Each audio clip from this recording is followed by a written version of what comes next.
ছোট্ট ভ্যানে এই ভ্যান নিয়ে আমি একটা দোকান শুরু করেছি। জামা কাপড়ের ব্যবসা শুরু করেছি। এখানে কুর্তি আছে, এখন শীতের সময় তাই জন্য জ্যাকেটও রেখেছি। জ্যাকেট আছে, মেয়েদের গাউন গাউন আছে, মেয়েদের ওড়নাও আছে, মেয়েদের বডি পাতলা বডি জ্যাকেট রয়েছে, যেটা হাফ প্যান্ট আছে, ফুল গেঞ্জি আছে, বাচ্চাদের টি-শার্ট, এখন শীতের সময় জ্যাকেট একটু বেশি রয়েছে। এই একটা জিন্সের জ্যাকেট আছে, এই একটা জ্যাকেট প্যারাসুট কাপড়ের মধ্যে। দেখতে হচ্ছে ভ্যানে আমি ব্যবসাটা শুরু করেছি, অনেক কষ্ট করে একটা ভ্যান কিনে সেই ভ্যানটাকে তৈরি করে তারপর আমি এই ব্যবসাটা শুরু করেছি। এই দেখো সেটার একটা জ্যাকেট, ছেলেদের গেঞ্জি, ছেলেদের বাচ্চাদের হুডি জ্যাকেট, বাচ্চাদের খুব সুন্দর পিঙ্ক কালার মধ্যে একটা জ্যাকেট আছে, অনেক কিছু আছে। ভ্যান ভর্তি পুরো জিনিস তোমরা দেখতে পাচ্ছ। সবাইকে গুড আফটারনুন। সবাই কেমন আছো আমাকে বলো।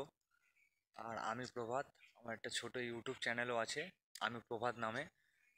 যে কেউ সার্চ করলে পেয়ে যাবে আমার নামটা। আজ তোমাদেরকে কিছু কথা শেয়ার করবো আর কিছু তোমাদেরকে বলবো, তোমরা ভিডিওটা পুরো দেখতে থাকো। আমি প্রভাত সর্দার, আমি এখন নিউ টাউনে থাকি, আগে ভুটিয়ার শরীফে থাকতাম। ওখানে ছোটোবেলা থেকে অনেক কাজ করেছি, কম বয়সে বিয়েও করে নিয়েছি স্কুলে পড়তে পড়তে। আর সেই কষ্টের অনুভব করেছি, যে বাবা মা যে কষ্ট করেছে সেই কষ্ট অনুভব এখন আমরা করছি। এখন জীবনে অনেক সমস্যা এসেছে, কারণ কম বয়সে বিয়ে করে নিয়েছি, একটা ছেলেও আছে আমার, তার নাম ঈশান সর্দার। আমার নাম প্রভাত সর্দার, আমার ওয়াইফের নাম পূজা সর্দার। অনেক কাজ বাজ করেছি, অ্যাম্বুলেন্সও চালিয়েছি 4 বছর আমি। কিন্তু ওখানে আমি অনেক নেশার মধ্যে জড়িয়ে গেছিলাম, কিছু বন্ধুদের সাথে মিশে বাজে খুব নেশার মধ্যে পড়ে গেছিলাম। সেই জায়গা থেকে অনেক কষ্টে আমি বেরিয়ে এসেছি। এখন আমি নিউ টাউনে থাকি। এখানে এসে আমি যখন প্রথম সল্টলেক নিউ টাউনে আসি, তখন আমি ভেড়িতে জাল টানা, প্রথমে জাল টানা কাজে ঢুকি। সেই জাল টানা কাজ করে করে আমি আমার বউ অনেক কষ্ট করে সংসারটাকে চালাতে শুরু করি। তারপরে আমি আমার বউ কিছু টাকা রাখতে রাখতে আমাদের নিজে একটা ব্যবসা খুলেছি আমি, সেটা তোমাদেরকে শেয়ার করবো। সেই ব্যবসাটা, বউ যদি না আমাকে হেল্প করতো আমি এই জায়গায় পৌঁছাতে পারতাম না। 70,000 টাকা মতো খরচা করে আমি আমার নিজের ব্যবসা খুলেছি। আমার ওয়াইফ আমাকে যা হেল্প করেছে সেটা আমি বলে আপনাদেরকে বোঝাতে পারবো না। এই দেখো ছোট্ট ভ্যানে এই ভ্যান নিয়ে আমি একটা দোকান শুরু করেছি, জামা কাপড়ের ব্যবসা শুরু করেছি। এখানে আছে মেয়েদের কুর্তি আছে, এখন শীতের সময় তাই জন্য জ্যাকেটও রেখেছি।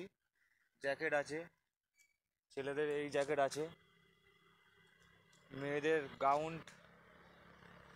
লং ড্রেস আছে, মেয়েদের ওড়নাও আছে, মেয়েদের হুডি পাতলার মধ্যে হুডি জ্যাকেটও তুলেছি, ছেলেদের হাফ প্যান্ট আছে, ফুল গেঞ্জি আছে, বাচ্চাদের টি শার্ট। এখন শীতের সময় তাই জন্য জ্যাকেট একটু বেশি তুলেছি। এটি একটা জিন্সের জ্যাকেট আছে,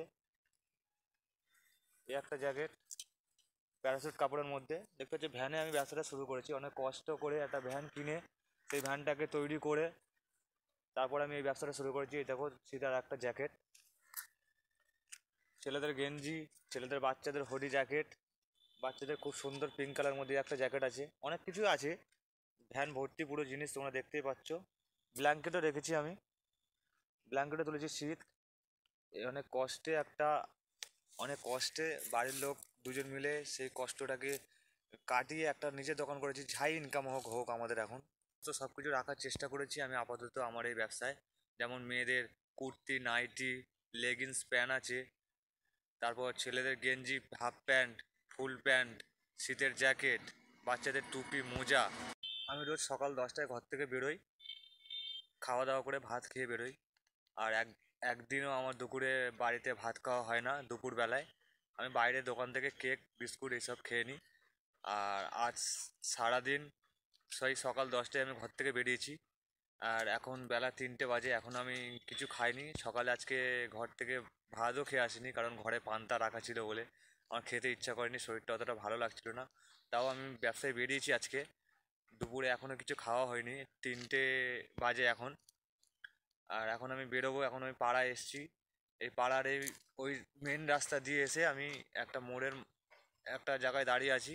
এই দিক দিয়ে আমি যাব ওইদিকে, একটু পাড়া ঘুরবো, পাড়া ঘুরে তারপর সন্ধেবেলায় আমাদের ওখানে একটা বাজার আছে, ওই বাজারে আমি 9টা পর্যন্ত থাকি। আর সকাল থেকে এখনো পর্যন্ত আমার ব্যবসার ইনকাম হয়েছে, তার মানে আমি ব্যবসায় যে টাকাটা সকাল থেকে আমি ব্যবসাটা করেছি, সেই কী বিক্রি করেছি সেটা তোমাদেরকে বলবো। শুধুমাত্র একটা জ্যাকেট বিক্রি করেছি, তাও 450 টাকা দিয়ে। তারপরে এখনো পর্যন্ত আমার কোনো বেচাকেনা হয়নি। এরকম করে আমার এখন ব্যবসাটা চলছে আর কি।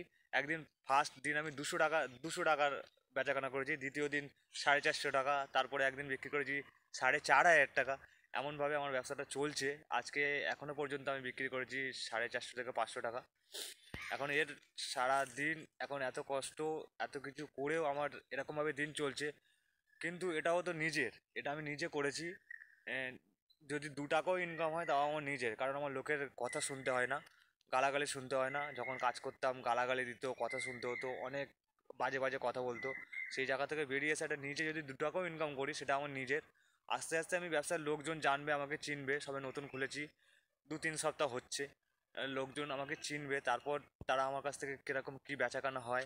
অনেক মানুষ আছে, মানুষের সফলতা সহ্য করতে পারে না, তাদের উপর হিংসা করে, তাদেরকে নিচে নামানোর চেষ্টা করে। তাদের জন্য তো আমার কিছু বলার নেই। আর যারা আমার ভিডিওটা নতুন দেখছো, বন্ধুকে ভালোবাসো।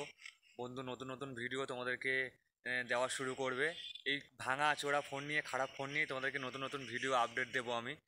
আমাকে হেল্প করো, ভিডিওটাকে লাইক করো, শেয়ার করো, কমেন্ট করে জানিও আমার ভিডিওটা কেমন লাগলো, আমার দোকানটা কেমন হয়েছে। এই দোকান নিয়ে আমি আস্তে আস্তে উপরে উঠতে চাই।